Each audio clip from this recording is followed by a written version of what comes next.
ಅಮ್ಮ ನನ್ನ ಕೆಲಸ ನೀನ್ ಮಾಡ್ಕೊಡ್ಬೇಕು, ಕೋರ್ಟ್ ಎತ್ತಿಸ್ಬಿಡ್ದು. ಆ ಕೋರ್ಟ್ ಕೊಡೋದ್ ನಾನು ನಿನ್ಗೆ ಏನ್ ಒಪ್ಕೊಂಡಿದ್ದೀನಿ ಅದ್ ಕೊಡಕ್ ನಾನು ಒಪ್ಕೆ. ಆಮೇಲೆ ಅವರು 4 ಸೈಟ್ ಕೊಡ್ಬೇಕು, ಅಕ್ಕನ್ ಮಗ ದೊಡ್ಡಮ್ಮನ್ ಮಗ, ಅವರಲ್ಲಿ ಒಂದು ಸೈಟ್ ನಾನು ಇಷ್ಟು ಜನದ ಮುಂದೆ ಹೇಳ್ತೀನಿ, ಈ ಸೈಟ್ ನಿಮ್ಗಾಗಿ ಕಾಣಿಕೆ ಕೊಡ್ತೀನಮ್ಮ. ಇಷ್ಟಾರ್ಥ ನೆರವೇರಿಸಮ್ಮ, ಓಂ ಭದ್ರಕಾಳಿಯೇ ನಮಃ. ವೀಕ್ಷಕರೇ, ಕರ್ನಾಟಕದಲ್ಲಿರುವ ಎಲ್ಲ ಪ್ರಸಿದ್ಧ ದೇವಸ್ಥಾನಗಳನ್ನು ನಿಮಗೆ ಪರಿಚಯ ಮಾಡಿಸುವುದೇ ನಮ್ಮ ಟಿವಿ ಕನ್ನಡ ವಾಹಿನಿಯ ಉದ್ದೇಶ. ಟಿವಿ ಕನ್ನಡ. ಈಗ ನಾವು ನಿಮಗೆ ಪರಿಚಯ ಮಾಡಿಸಲು ಹೊರಟಿರುವ ದೇವಸ್ಥಾನ ಶ್ರೀಕಾಳಿ ರುದ್ರಪೀಠ ದೇವಸ್ಥಾನ. ಈ ಶ್ರೀಕಾಳಿ ರುದ್ರಪೀಠ ದೇವಸ್ಥಾನ ಇರುವುದು ತುಮಕೂರು ಜಿಲ್ಲೆ, Tiptur taluk, Shettigere road, carbon factory opposite ನಲ್ಲಿದೆ. ತಿಪಟೂರಿನಿಂದ ಕೇವಲ 3 ಕಿಲೋಮೀಟರ್ ಸಮೀಪದಲ್ಲಿದೆ. ಇಷ್ಟಾರ್ಥ ನೆರವೇರಿಸಮ್ಮ, ಓಂ ಭದ್ರಕಾಳಿಯೇ ನಮಃ. ನಮ್ಮೂರು ತುಮಕೂರು. ನಾವು ಬರೀ ಕೈಯಲ್ಲಿ ಬಂದದ್ದು ಅಮ್ಮನ ಹತ್ರ. ಇನ್ನು ಅಮ್ಮ ಸಾಕಷ್ಟು ಮಾಡೋದೈತೆ. ಆದರೆ ಅಮ್ಮ ಹೇಳ್ದಂತೆ ಸ್ವಲ್ಪ ರಿಲೇಟೆಡ್ ಅನ್ನೋದೊಂದನ್ನ 6ನೇ ತಾರೀಕು ಬಂದಿದ್ದೆ. ಈ 16ನೇ ತಾರೀಕು ಅದನ್ನು ನಮಗೆ ಆಪರ್ಚುನಿಟಿ ಕೊಡ್ಸೋಳ ಅಮ್ಮ. ಅದು ನಮಗೆ ಬೇಡ ಆಪರ್ಚುನಿಟಿ. ಆ ಅಮ್ಮ ನ್ಯಾಯದಾಗ ಅವ್ರನ್ನ ಎಷ್ಟೇ ಸ್ಥಾನದಲ್ಲಿದ್ದರೂ ಕರೆದು ಕೊಡಿಸ್ಬೇಕು. 8 ಎಕರೆ ಆಸ್ತಿ ಐತೆ, ಅವ ಅಮ್ಮ ನನಗೇನು ಕೊಡಬೇಕು ಅಂತವಳೆ ನಂಗೆ ಕೊಡ್ತೀನಿ, ನಾನು ಕೊಡೋಕೆ ರೆಡಿ ಇದ್ದೀನಿ. ಇಲ್ಲಿಂದ ಈಚೆ ಅಮ್ಮ ನನ್ನ ಕೋರ್ಟಿಗೆ ಹೋಗಕ್ಕೆ ಬಿಡಬಾರ್ದು. ಅದು ಸಿವಿಲ್ ಕೋರ್ಟಿಂದ ಇವಾಗ ಮೇಗಡೆ ಕೋರ್ಟಿಗೆ ಆಗೈತೆ. ನಮ್ದು ಅಲ್ಲೇ ವಜಾಗಿತ್ತು, ಅಲ್ಲೇ ಆಗೈತೆ. ನಾವು ಅಲ್ಲಿ ಹೋಗೋಕೆ ಇಷ್ಟಪಡಲ್ಲ. ಅಮ್ಮನ ನಮ್ಮ ಬಂದಿದ್ದೀನಿ ಇವತ್ತು ಅದೇ ಪ್ರಶ್ನೆಗೆ. ನನಗೆ ರಿಲೇಟೆಡ್ ಅನ್ನೋದನ್ನ ಆನ್ಸರ್ ಕೊಟ್ಟಿದ್ದಾಳೆ ಅಮ್ಮ ಹೈಕೋರ್ಟಿಗೆ. ಇಲ್ಲ ಅಂತ ಹೇಳ್ತಿಲ್ಲ. ಅದು 16ನೇ ತಾರೀಕು ಆಗಿದೆ ನನಗೆ. ನಾನು 22ಕ್ಕೆ ಬಂದಿದ್ದೀನಿ ಕ್ಷೇತ್ರಕ್ಕೆ, ಮತ್ತು 6ನೇ ತಾರೀಕು ಬಂದಿದ್ದೀನಿ, 25ಕ್ಕೆ ಒಂದು ಅಮಾವಾಸ್ಯೆಗೆ ಬಂದಿದ್ದೀನಿ. 2 ತಡೆ ಆಗಿದ್ದಾವೆ, ಇದು 3ನೇ ಪ್ರಶ್ನೆಗೆ ಬಂದಿದ್ದೀನಿ. ನನಗೆ ಅಮ್ಮ ದಾರಿ ಕೊಡಬೇಕು. ಅಮ್ಮನಲ್ಲಿ ಏನೂ ಮೋಸ ಇಲ್ಲ, ನಂಬಿಬೇಕು. ನಂಬಿಕೆಗೆ ಕರೆಕ್ಟಾಗಿ ನಡೆಸ್ತಕ್ಕ ಅಮ್ಮ ಕರೆಕ್ಟಾಗಿದ್ದಾಳೆ. ನನಗೆ ನಾನು ನಡೆಸ್ತೀನಿ ಅಂತಲೇ ಬರ್ತಾಳೆ ಹೊರತು ತಲೆ ಹತ್ರ ನಾನು ನಡೆಸಲ್ಲ ಅಂತ ಬಂದಿಲ್ಲ. ನಾನು ನಡೆಸ್ಕೊಡ್ತೀನಿ ಮಗಳೇ, ನಿಂಗೆ ಎಂಥದೇ ಆದರೂ ಅಂತ ಹೇಳ್ತಾಳೆ. ನನಗೆ ಪ್ರಶ್ನೆ ಆದಾಗಿಂದ ನನಗೆ ಆನ್ಸರು ನನ್ನ ಅಮ್ಮ ಬಿಟ್ಕೊಡ್ತಿಲ್ಲ. ಯಾಕೆ ನಂಗೆ ಕ್ಷೇತ್ರಕ್ಕೆ ನಾನು ಇಷ್ಟು ಮಾಡಿದ್ದೀನಲ್ಲ, ಬರಬೇಕು ಅನ್ನೋದೇ 4 ದಿನದಿಂದ ಬರ್ತಾ ಇದ್ದಾರೆ ಅಮ್ಮ. ಬುಧವಾರ ಆಯಿತು, ಗುರುವಾರ ಶುಕ್ರವಾರದಿಂದ ಮಲ್ಗ ಕೊಡ್ತಿಲ್ಲ. ನಾನು ಬರೋಕ್ಕೂ ರೆಡಿ ಇದ್ದೆ, ಅಮ್ಮನೇ ಕರೆಸ್ಕೊಳ್ತು.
ನಾವಿಲ್ಲಿ ಯೂಟ್ಯೂಬಲ್ಲಿ ನೋಡೇ ಬಂದಿದ್ದು.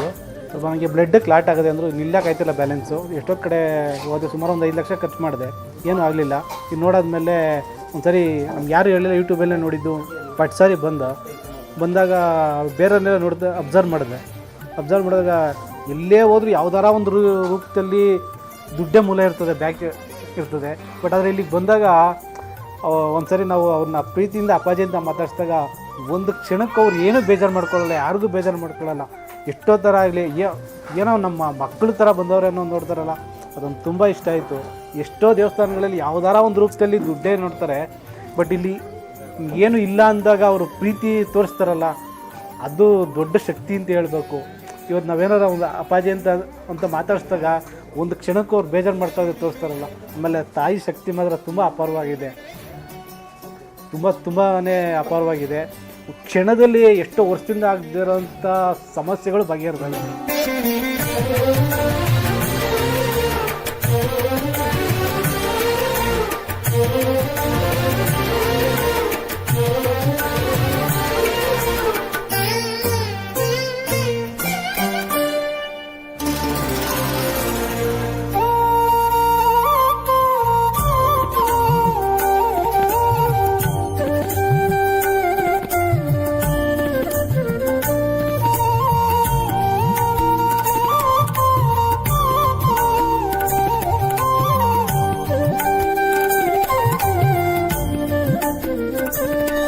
ಜಯ ಶ್ರೀ ಮಹಾಕಾಳಿ ಭದ್ರಕಾಳಿ ಗುಹ್ಯಕಾಳಿ ಶರಭಕಾಳಿ ಆದ್ಯಕಾಳಿ ಸ್ಮಶಾನಕಾಳಿಕಾ ದೇವಿ ದೇವತಾಭ್ಯೋ ನಮಃ.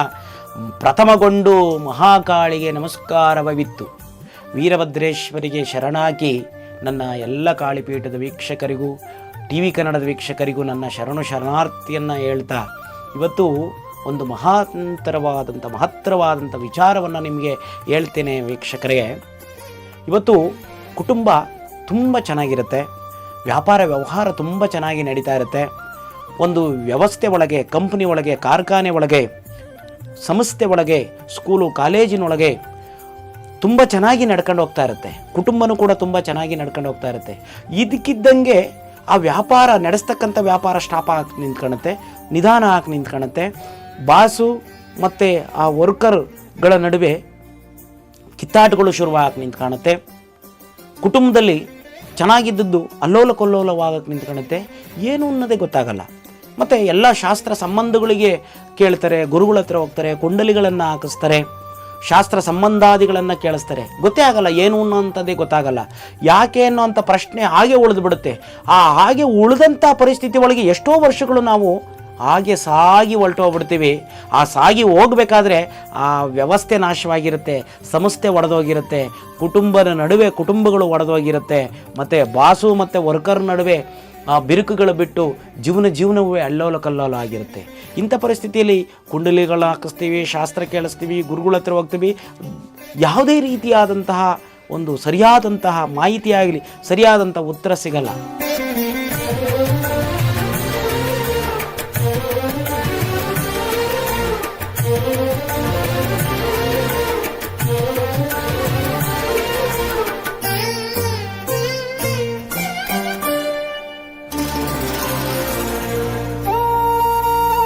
ನಾನು ಬರೋಕ್ಕೂ ರೆಡಿ ಇದ್ದೀನಿ, ಇಲ್ಲ ಅಂತಲ್ಲ. ನನಗೆ ದಾರಿ ಕೊಡಬೇಕು, ಸಾಲದು.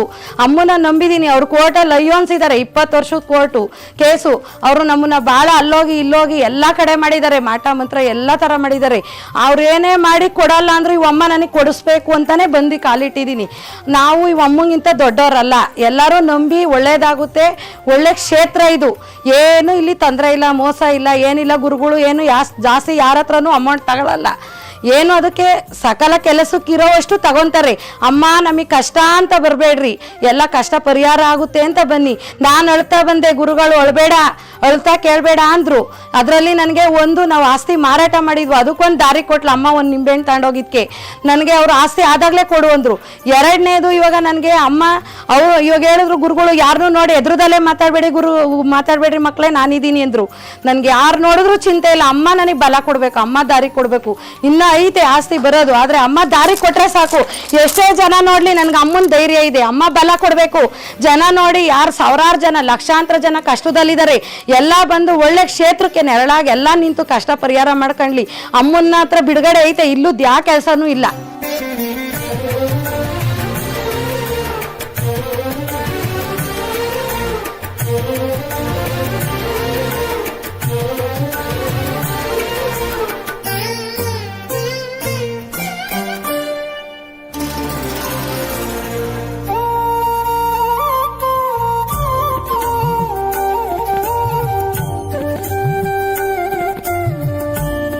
ಒಂದು ಹೇಳಬೇಕು ಅಂದರೆ ನಮ್ಮ ಅಪ್ಪಾಜಿಯವರ ಒಂದು ತಾಯಿ ಪುತ್ರನಂತ ಹೇಳಬೇಕು. ಈ ಒಂದು ಸೌಭಾಗ್ಯ, ಅವರು ಇಂಥ ಒಂದು ಕಾರ್ಯದಲ್ಲಿ ತೊಡಗಿರೋದು, ಇಂಥ ಒಂದು ಮನೋಭಾವ, ಇಂಥ ಮನಸ್ಸಾಯ್ತಲ್ಲ. ನಾವು ಎಷ್ಟೋ ಜನ ನೋಡಿದ್ದೀವಿ ಹಿಂಗೆ ಎಂತೆಂಥ ಸ್ವಾಮೀಜಿ ದೇವಸ್ಥಾನಗಳು ಏನೋ ನಾನು ಅನ್ನೋ ಒಂದು ಅಲ್ಲಿ ನಿಲ್ಸೋ ಅಲ್ಲಿ ಅಂತ ಹೇಳ್ತಾರೆ. ಯಾವುದೇ ಕ್ಷಣಕ್ಕೂ ಅವರು ಒಂದು ಕ್ಷಣನೂ ಬೇಜಾರು ಮಾಡ್ಕೊಳ್ಳೋದೆ ಅವರು ತೋರಿಸೋ ಪ್ರೀತಿ ಅದಲ್ಲ, ಅದು ಒಂದು ಆ ತಾಯಿನೇ ಅವ್ರ ರೂಪದಲ್ಲಿ ಅವರೇ ಅಂತ ಹೇಳೋಕ್ಕೆ ಇಷ್ಟಪಡ್ತೀನಿ. ನಮಗೆ ಒಂದು 2 ವರ್ಷದಿಂದ ಸಮಸ್ಯೆ ಇತ್ತು. ನಾನು ಸುತ್ತಿರೋ ದೇವಸ್ಥಾನ ಇಲ್ಲ, ಹೋಗಿದ್ರೆ ಎಲ್ಲ ಡಾಕ್ಟ್ರುಗಳು ಇಲ್ಲ. ಬಟ್ ಇಲ್ಲಿ ಬಂದಾಗ ಸ್ವಲ್ಪ ಆಯ್ತಿತ್ತು. ಬಟ್ ಆದರೆ ಅದು ಒಂದೇ ಸತಿನೂ ಸರಿಲಿಲ್ಲ. ಇವತ್ತು ಯಾಕೋ ತುಂಬ ಮನಸ್ಸಾಯ್ತು ಬರಬೇಕು. ನೀವು ಒಂದು ಸರಿ ನಂಬಿದ್ರೆ ಆ ತಾಯಿ ಯಾವುದಾರ ಒಂದು ರೂಪದಲ್ಲಿ ನಿಮ್ಮನ್ನು ಕರೆಸ್ಕೊಳ್ದೆ ಬಿಡಲ್ಲ. ನಾನು ನಂಬಿದ್ದೀನಿ ಅಂತ ಅಂದರೆ ನೀವು ಯಾವುದಾರ ಒಂದು ರೂಪದಲ್ಲಿ ನೀವು ಗೊತ್ತಿಲ್ಲದೆ ನೀವು ಇಲ್ಲಿಗೆ ಬಂದಿರ್ತೀರ. ದೈವಶಕ್ತಿ ಅನ್ನೋದಕ್ಕಿಂತ ಇಲ್ಲಿ ಒಂದು ಅಪ್ಪಾಜಿ ಪ್ರೀತಿ ಆಯ್ತಲ್ಲ, ನಿಜವಾಗ್ಲೂ ಅದೊಂದು ಗ್ರೇಟ್ ಅಂತಲೇ ಹೇಳ್ಬೇಕು.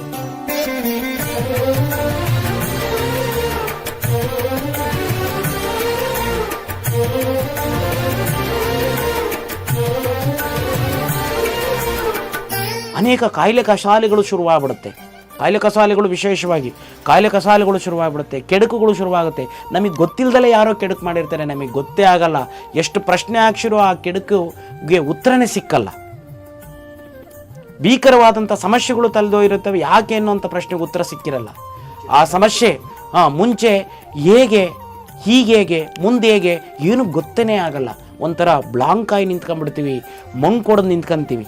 ಇಂಥ ಸಂದರ್ಭದಲ್ಲಿ ಅಮ್ಮನವರು ಪ್ರಶ್ನೆಯನ್ನು ಮಾಡ್ತಾರೆ. ಅಮ್ಮನವ್ರ ಹತ್ರ ಉತ್ತರ ಆಗುತ್ತೆ. ಅರಿಶಿಣ ಮಂಡಲ ಶಾಸ್ತ್ರದೊಳಗೆ ಉತ್ತರ ಆಗುತ್ತೆ ಅಮ್ಮನವ್ರ ಹತ್ರ. ಯಾರೇ ಬಂದರೂ ಕೂಡ ಯಾಕಪ್ಪ ಏನು ಸಮಸ್ಯೆ ಅವ್ರು ಬಾಯ್ಬಿಟ್ಟೆ ಕೇಳ್ಬೋದು. ಇಲ್ಲಿ ಮರ್ಮ ಚಿಕಿತ್ಸೆ ಅನ್ನುವಂಥದ್ದು, ಮರ್ಮದ ವಿಚಾರಗಳು ಯಾವುದೂ ಕೂಡ ನಾವು ಮನುಷ್ಯರ ಹತ್ರ ಹೇಗೆ ಮಾತಾಡ್ತೀವೋ ಹಾಗೆ ಅಮ್ಮನವ್ರ ಹತ್ರ ನೇರವಾಗಿ ಮಾತಾಡಬಹುದು. ಆ ಮಾತಾಡೋದ್ರ ಮೂಲಕವಾಗಿ ಆ ತಾಯಿ ಅವಳಿಗೆ ಉತ್ತರವನ್ನು ಸೂಚಿಸ್ತಾಳೆ. ಆ ಉತ್ತರವನ್ನು ಸೂಚಿಸಿದಾಗ ಇಲ್ಲಿ ಬಂದಂಥ ಭಕ್ತರು ಆಶ್ಚರ್ಯಗೊಳ್ತಾರೆ. ಅಬ್ಬಬ್ಬಬ್ಬ, ಈ ರೀತಿಯಾದಂಥ ಉತ್ತರ ಇದೆಯಾ, ಈ ರೀತಿಯಾದಂಥ ಸಮಸ್ಯೆ ನಮಗಾಗಿತ್ತಾ, ನಮಗೆ ಗೊತ್ತೇ ಇರಲಿಲ್ವಲ್ಲ, ಆ ಸಮಸ್ಯೆಯ ಈ ರೀತಿ ಇದೆ ಕಣಪ್ಪ ನಿಮಗೆ ಅನ್ನುವಂಥ ವಿಚಾರವನ್ನು ಹೇಳೋದ್ರ ಮೂಲಕವಾಗಿ ಆ ಕ್ಷಣ ಮಾತ್ರದಲ್ಲಿ ಅಲ್ಲಿ ಒಂದು ಕಟ್ಟನ್ನು ಒಡೆದು ನಿವಾರಣೆನೂ ಕೂಡ ಮಾಡಿ ಆ ತಾಯಿ ಕಳಿಸ್ತಾಳೆ. ಇಲ್ಲಿ ಮನುಷ್ಯನ ಪಾತ್ರ ಯಾವುದೂ ಇಲ್ಲ. ತಾತ್ಕಾಲಿಕವಾಗಿ ನಾವು ಉಸ್ತುವಾರಿಯನ್ನು ನೋಡ್ಕೊಳ್ಳೋ ಅಂಥ ವಿಚಾರವಾಗಿರುತ್ತೆ ಬಿಟ್ಟರೆ ಎಲ್ಲದೂ ಕೂಡ ಮುಂದೆ ನಿಂತು ಕಟ್ಟೊಡಿಸೋದ್ರಿಂದ ಹಿಡಿದು ಸಮಸ್ಯೆಗಳನ್ನು ನಿವಾರಣೆ ಮಾಡೋದ್ರಿಂದ ಹಿಡಿದು ಕಾಯಿಲೆ ಕಸಾಲೆಗಳನ್ನು ಬಗೆಹರಿಸೋದ್ರಿಂದ ಹಿಡಿದು ಶಾಸ್ತ್ರವನ್ನು, ಅಂದರೆ ಇವರು ಯಾಕೆ ಬಂದಿದ್ದಾರೆ, ಏನು ಸಮಸ್ಯೆ ಇವ್ರದ್ದು, ಎಲ್ಲೂ ತಿಳಿದಲ್ಲೇ ಇರತಕ್ಕಂತಹ ಸಮಸ್ಯೆಗಳಿಗೆ ಉತ್ತರವನ್ನು ಹೇಳ್ತಕ್ಕಂತಹ, ಚಕಿತವನ್ನು ಉಂಟು ಮಾಡ್ತಕ್ಕಂತಹ, ಚಮತ್ಕಾರಿ ರೀತಿಯಲ್ಲಿ ಉತ್ತರವನ್ನು ಹೇಳ್ತಕ್ಕಂತಹ ಕೆಲಸವನ್ನು ಆ ತಾಯಿ ಮಾಡ್ತಾ ಇದ್ದಾಳೆ.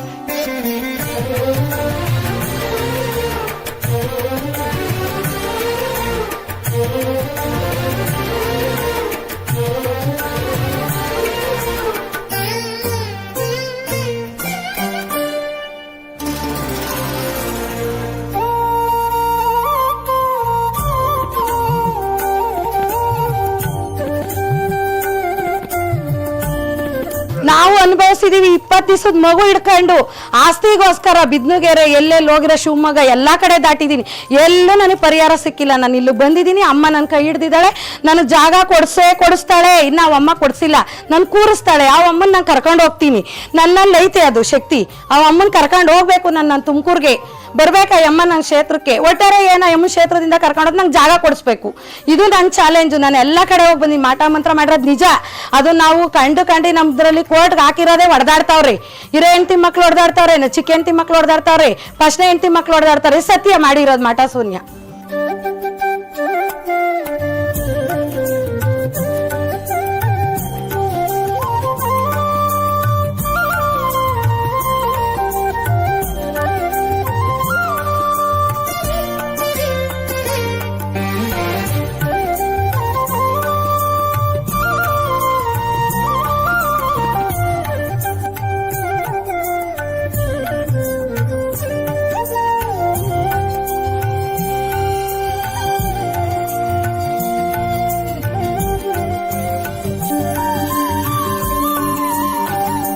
ಆಗ್ತಾ ಇದೆ. ಬಟ್ ಏನಂದರೆ ಎಲ್ಲರೂ ಬಂದಾಗ ಎಲ್ಲರಿಗೂ ತುಂಬ ಆತರ ಮಾಡಬೇಡಿ, ಸ್ವಲ್ಪ ತಾಳ್ಮೆಯಿಂದ ಇರಿ. ತುಂಬ ನಂಬಿ ಒಂದು ದಿವಸ ಇದಕ್ಕೆ ಅಂತಲೇ ಹೇಳಿ ಎಷ್ಟೋ ಏನೇನೋ ನೋವುಗಳೆಲ್ಲ ಅನುಭವಿಸಿರ್ತೀರ. ಇಲ್ಲಿ ಕಾಲ ಕಳೆಯೋದೇನಿಲ್ಲ. ಇಲ್ಲಿ ನೀವು ಇಷ್ಟೊತ್ತು ಕಾಲ ಕಳೀತಾ ಇದ್ದೀರಿ ಅಂದರೆ ಆ ತಾಯಿ ನಿಮ್ಮನ್ನ ಇಲ್ಲಿ ಇರ್ಸವ್ರೆ ಅಂತಲೇ ಅರ್ಥ. ನೀವು ವೆಯ್ಟ್ ಮಾಡ್ತಾಯಿದ್ದೀರಿ ಅಂದರೆ ಆ ಕಳೆಯೋದಕ್ಕೆ ಏನೋ ಒಂದಿದೆ, ಅದಕ್ಕೋಸ್ಕರ ನೀವು ವೆಯ್ಟ್ ಮಾಡ್ತಾಯಿದ್ದೀರಿ ಅಂತ. ಹೊತ್ತು ನಾನು ಬೇಗ ಹೋಗಬೇಕು ಅಂತ ಏನಿಲ್ಲ. ನೀನು ಬೇಗ ಹೋಗಬೇಕು ಅಂದರೆ ತಾಯಿ ಯಾವ್ದಾರ ಒಂದು ರೂಪದಲ್ಲಿ ಕರ್ಸ್ಕೊಂಡು ನಿಮ್ಮನ್ನ ಕಳಿಸ್ತಾರೆ.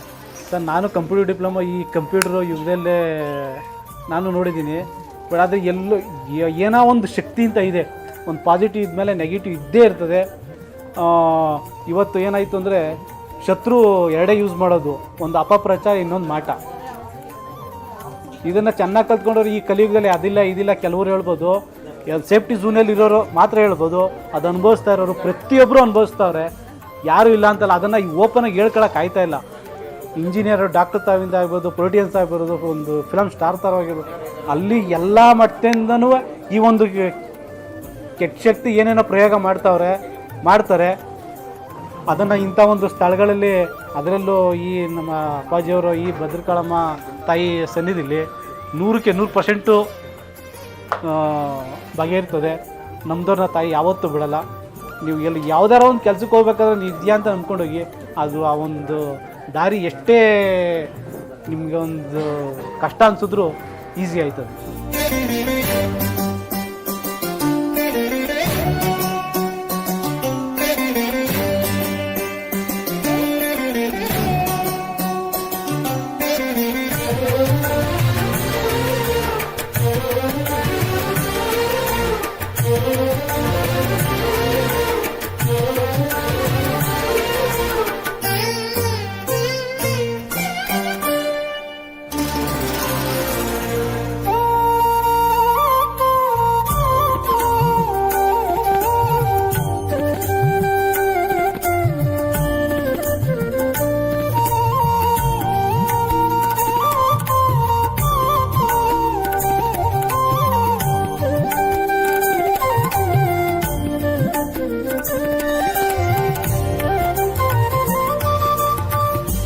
ಯಾರಿಗೆಲ್ಲ ಏನೆಲ್ಲ ಗೊತ್ತಾಗ್ತಾ ಇಲ್ಲ. ನಮ್ಗೆ ಯಾರು ಏನು ಮಾಡಿದ್ದಾರೆ, ಹಿಂದೇನಾಗಿತ್ತು, ಈಗೇನು ನಡೀತೈತೆ, ಮುಂದೆ ಏನಾಗುತ್ತೆ ನಮಗೇನು ಗೊತ್ತಾಗ್ತಾ ಇಲ್ಲ. ನಾವು ಇದಕ್ಕಿದ್ದಂಗೆ ನಮ್ಮ ವ್ಯಾಪಾರ ನಿಂತೋಗ್ಬಿಟ್ಟೈತೆ, ವ್ಯವಹಾರ ನಿಂತೋಗ್ಬಿಟ್ಟೈತೆ, ಹಣಕಾಸು ಸ್ಟಾಪ್ ಆಗ್ಬಿಟ್ಟೈತೆ. ನಾವು ಬಿಸ್ನೆಸ್ ಮಾಡ್ತಿದ್ವಿ, ಬಿಸ್ನೆಸ್ ಲಾಸ್ ಆಗ್ಬಿಡ್ತು. ರಿಯಲ್ ಎಸ್ಟೇಟ್ ನಡ್ತಿದ್ವಿ, ರಿಯಲ್ ಎಸ್ಟೇಟು ಹಾಳಾಗ್ಬಿಡ್ತು. ನಮ್ಮ ಕುಟುಂಬ ಒಡೆದೋಗ್ಬಿಡ್ತು. ಭೂಮಿ ಇದಕ್ಕಿದ್ದಂಗೆ ಕೈ ತಪ್ಪೋಗ್ಬಿಡ್ತು. ಕೋರ್ಟು ಕಚೇರಿಗಳು ಶುರುವಾಗ್ಬಿಟ್ಟು, ಹಣಕಾಸಿನ ಸಮಸ್ಯೆ ಶುರುವಾಗ್ಬಿಡ್ತು. ವಿಪರೀತವಾದಂಥ ಶತ್ರುವರ್ಗ ಶುರುವಾಗ್ಬಿಡ್ತು. ನಮ್ಮ ಊರಕ್ಕೆ ನಮ್ಗೆ ಇರಕ್ಕೆ ಬಿಡಲಿಲ್ಲ. ನಮ್ಮನ್ನು ಊರದಿಂದ ಆಚೆಗೆ ಓಡಿಸ್ಬಿಟ್ರು. ಎಲ್ಲಿ ಹೋದ್ರೂ ನಾವು ಶೀಘ್ರದಲ್ಲೇ ನಾವು ಜಾಗೃತಗೊಂಡ್ವಿ. ಅಲ್ಲಿಗೆ ಹೋದ್ವಿ, ಈ ದೇವಸ್ಥಾನಕ್ಕೆ ಹೋದ್ವಿ, ಆ ದೇವಸ್ಥಾನಕ್ಕೆ ಹೋದ್ವಿ, ಆ ಗುರುಗಳು ತಕ್ಕೋದ್ವಿ, ಈ ಗುರುಗಳು ತಕ್ಕೋದ್ವಿ, ನಮ್ಗೆ ಉತ್ತರ ಸಿಗಲಿಲ್ಲ ಅನ್ನುವಂಥವ್ರು ಯಾರೇ ಇದ್ದರೂ ಕೂಡ ಅಮ್ಮನವ್ರನ್ನ ಬಂದು ಒಂದು ಪ್ರಶ್ನೆಯನ್ನು ಮಾಡಿ, ನೇರವಾಗಿ ಮಾತಾಡಿ, ಮನಸ್ಸಿನೊಳಗೆ ಇಕ್ಕೊಂಡು ನಾನು ಪರೀಕ್ಷೆ ಮಾಡ್ತೀನಿ, ನಾನು ಹಂಗೆ ಮಾಡ್ತೀನಿ, ಹಿಂಗೆ ಮಾಡ್ತೀನಿ ಅಂತ ಒಂದು ಕಪಿಚೇಷ್ಟೆಗಳನ್ನು ತೋರಿಸಬೇಡಿ. ಆ ಕಪಿಚೇಷ್ಟೆಗಳನ್ನು ಬಿಟ್ಟು ನಮ್ಮ ಹಿಂದೂ ಪರಂಪರೆ ಒಳಗೆ, ನಮ್ಮ ಸನಾತನ ಪರಂಪರೆ ಒಳಗೆ ದೈವದ ಮೇಲೆ ಮಹಾ ನಂಬಿಕೆ ಇದೆ, ನಡ್ಕೊಂಡು ಕೂಡ ಬಂದಿದೆ. ನಾವು ದೈವ ಇದಾವೆ ಅಂತ ಹೇಳಿ ನಾವು ನಂಬುವಂತಹ ಜನ. ನಾವು ಆಸ್ತಿಕರಿಗೆ ಯಾರಿಗೆಲ್ಲ ಸಮಸ್ಯೆಗಳಾಗಿದೆ ಅವರು ಬಂದು ಆ ತಾಯಿಯನ್ನು ಪ್ರಶ್ನೆ ಮಾಡಿ, ನಿಮಗೆ ಏನೆಲ್ಲ ಸಮಸ್ಯೆಗಳಾಯಿತು, ಯಾಕೆ ಸ್ಟಾಪ್ ಆಗಿದ್ದಾವೆ, ಯಾಕೆ ನಡೀತಾ ಇಲ್ಲ ನಮ್ಮ ವ್ಯವಹಾರಗಳು ಅನ್ನೋದಕ್ಕೆ ಒಂದು ಕರೆಕ್ಟಾದಂಥ ಒಂದು ಉತ್ತರವನ್ನು ಆ ತಾಯಿ ನೀಡಿ ಆ ಕ್ಷಣ ಮಾತ್ರದಲ್ಲೇ ಪರಿಹಾರವನ್ನು ಮಾಡಿ ಕಳಿಸ್ತಾಳೆ. ನಿಮ್ಮೆಲ್ಲರಿಗೂ ಒಳ್ಳೆಯದಾಗಲಿ.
ಅಮ್ಮ ನನ್ನ ಕೆಲಸ ನೀನು ಮಾಡಿಕೊಡ್ಬೇಕು, ಕೋರ್ಟ್ ಹತ್ತಿಸ್ಕೂಡ್ದು.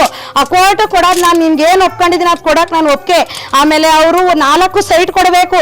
ಅಕ್ಕನ ಮಗ, ದೊಡ್ಡಮ್ಮನ ಮಗ, ಅವರಲ್ಲಿ ಒಂದು ಸೈಟ್ ನಾನು ಇಷ್ಟು ಜನದ ಮುಂದೆ ಹೇಳ್ತೀನಿ, ಈ ಸೈಟು ನಿನಗಾಗಿ ಕಾಣಿಕೆ ಕೊಡ್ತೀನಮ್ಮ, ನನಗೆ ಒಪ್ಪಿಗೆ ಕೊಡಬೇಕು. ನೀನು ಎಷ್ಟು ತಿಂಗಳೊಳಗಡೆ ಕೊಡ್ತೀಯ? 3 ತಿಂಗಳೊಳಗಡೆ ಮಾಡಿಸ್ತೀಯ, ನಿನ್ನ ಕಾಯ್ತೀನಿ. ಆ ಸೈಟಿಗೆ ನಿನ್ಗೇನು ಕನ ಬೆಳೆಸ್ಕೊಳಮ್ಮ, ನಿಂದಾಗಿ ಬಿಟ್ಬಿಡ್ತೀನಿ ನನ್ನಮ್ಮ ಕಾಳಿ. ನಾನು ನಿನ್ನ ಬಂದಿದ್ದೀನಿ, ನನಗೆ ದಾರಿ ಕೊಡಬೇಕು. ಇದೇ ನೀನು ನನ್ನ ಪ್ರಶ್ನೆ. ನಂಗೆ ಎಷ್ಟು ತಿಂಗಳೊಳಗಮ್ಮ ನನ್ನ ಕೋರ್ಟ್ ಹತ್ಕೂಡ್ದು, ಇದೇ ನನ್ನ ದಾರಿ. ನಂದಿನಿ ಭೂತೈತಮ್ಮ ಮಾರ್ಕೆಟ್ ಒಳಗಡೆ, ಅದಕ್ಕೆ ದಾರಿ ಕೊಡು. ಕಟ್ಟೋಡ್ಸ್ಕೊಳಕ್ಕೆ ಬಂದಿದ್ದೀನಿ, ಕಾಯಿನಿ ಉಳಿಸ್ಕೊಂಡು ವ್ಯಾಪಾರ ಆಗಬೇಕು. ಬಾಡಿಗೆ ಕಟ್ತಿದ್ದೀನಿ, ಆ ಬಾಡಿಗೆ ಕಟ್ಟಿ 17,000, ಕೆಲಸದವ್ರಿಗೆ 17,000 ಕೊಡ್ತೀನಿ. ಅದನ್ನ ಅಡಿ ಕೂಡ್ದು ನನಗೆ ಚೆನ್ನಾಗಿ ವ್ಯಾಪಾರ ಆಗಬೇಕು. ಅದನ್ನ ನನಗೆ ಬಿಡುಗಡೆ ಕೊಡು. ಅಕ್ಕಪಕ್ಕದವ್ರು ಏನೇನೋ ಮಾಡಿ ನಿಂಬೆಹಣ್ಣು ಕುಯ್ತಾ ಇದ್ದಾರೆ, ಅದನ್ನ ಅವ್ರನ್ನ ನೀನೇ ತಡಿಬೇಕಮ್ಮ. ನನಗೆ ಅದರಲ್ಲೇ ಜೀವನ. ಬಾಡಿಗೆ ಕಟ್ಟೋದಲ್ಲೇ ನಾನು 8,000 ರೂಪಾಯಿ ಬಾಡಿಗೆ ಕಟ್ತಿದ್ದೀನಮ್ಮ. ಆಸ್ತಿ ಐತೆ, ನಿನ್ಗಿಂತ ನಾನು ದೊಡ್ಡವಳಲ್ಲಮ್ಮ. ನೀನು ಕೊಡ್ಸಿದ ಭಿಕ್ಷೆ ನಾನು ನೋಡು. ನಿನ್ನ ಕೇಳಕ್ಕೆ ಬಂದಿದ್ದೀನಿ ನಾನು ಅಲ್ಲಿಂದ ಇಲ್ಲಿಗೆ ಸಾವಿರಾರು ಜನಕ್ಕೆ ನೆರಳಾಗಿದ್ಯಾ, ನನಗೂ ನೆರಳು ಆಗ್ಬೇಕು ನೀನು ಮುಂದಕ್ಕೆ.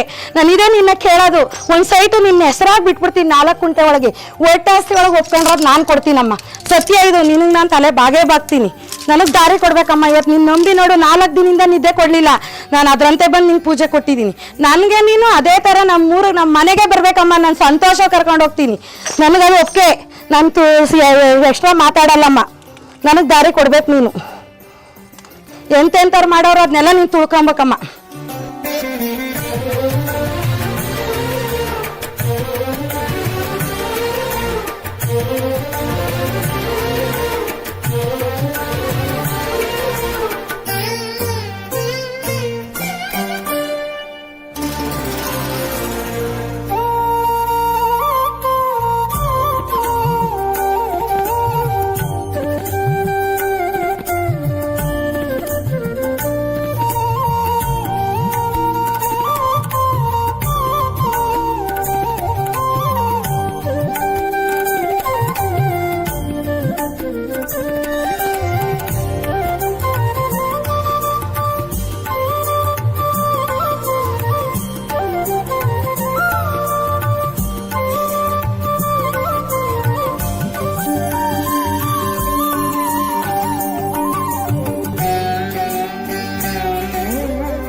ನೋಡಿದ್ರಲ್ಲ ವೀಕ್ಷಕರೇ, ಶ್ರೀ ಭದ್ರಕಾಳಿ ಅಮ್ಮನವರ ಪವಾಡ ಶಕ್ತಿಯ ಬಗ್ಗೆ ತಿಳಿದು ಮೈ ರೋಮಾಂಚನ ಆಗಿದ್ದಂತೂ ಸತ್ಯ.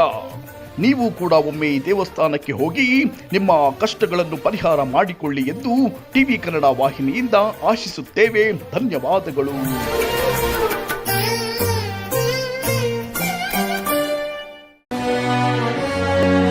ಟಿವಿ ಕನ್ನಡ.